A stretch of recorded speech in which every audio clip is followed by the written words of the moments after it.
তোফাজ্জেল 2011 সালে তার বাবাকে হারিয়েছেন, 2013 সালে তার মাকে হারিয়েছেন, 2023 সালে তার ভাইকে হারিয়েছেন। 4 বছরের একটা ভালোবাসা ছিল তার, সেখানেও তিনি ব্যর্থ হয়েছেন।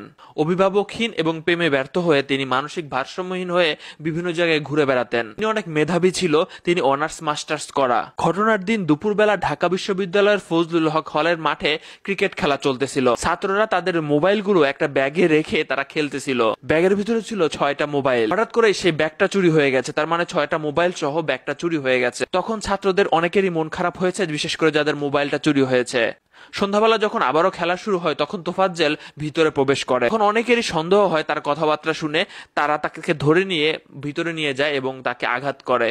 আঘাত করার পর আবারও তাকে খাওয়ানো হয়, যেটার ফুটেজ আপনারা দেখেছেন। এরপরে আবারও নিয়ে যেয়ে তাকে আঘাত করা হয়। শেষ পর্যন্ত তো আপনারা জানেন তার সাথে কি ঘটেছে।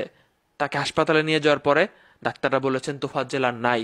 চোর সন্দেহে ঢাকা বিশ্ববিদ্যালয়ের মতো একটা জায়গায় এত জ্ঞানী শিক্ষার্থীরা এই কাজ করবে, একজনকে না ফেরার দেশে পাঠায় দিবে।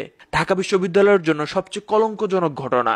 5 জনকে এখনো পর্যন্ত আটক করা হয়েছে। এদের মধ্যে একজন বলতেছিল যে আমার মোবাইল চুরি হয়ে গিয়েছিল, আমার মাথা ঠিক ছিল না, তাই আমি হুঁশে ছিলাম না। আপনি একটা মোবাইলের জন্য একজনকে না ফেরার দেশে পাঠিয়ে দিলেন, তাও আবার দোষ প্রমাণের আগেই। সর্বোচ্চ সাজা চাই এদের। এটা একটা দৃষ্টান্ত হয়ে থাকবে যাতে বাংলাদেশে আর কেউ ভাই নিজের হাতে যাতে আইন না তুলে নেয়।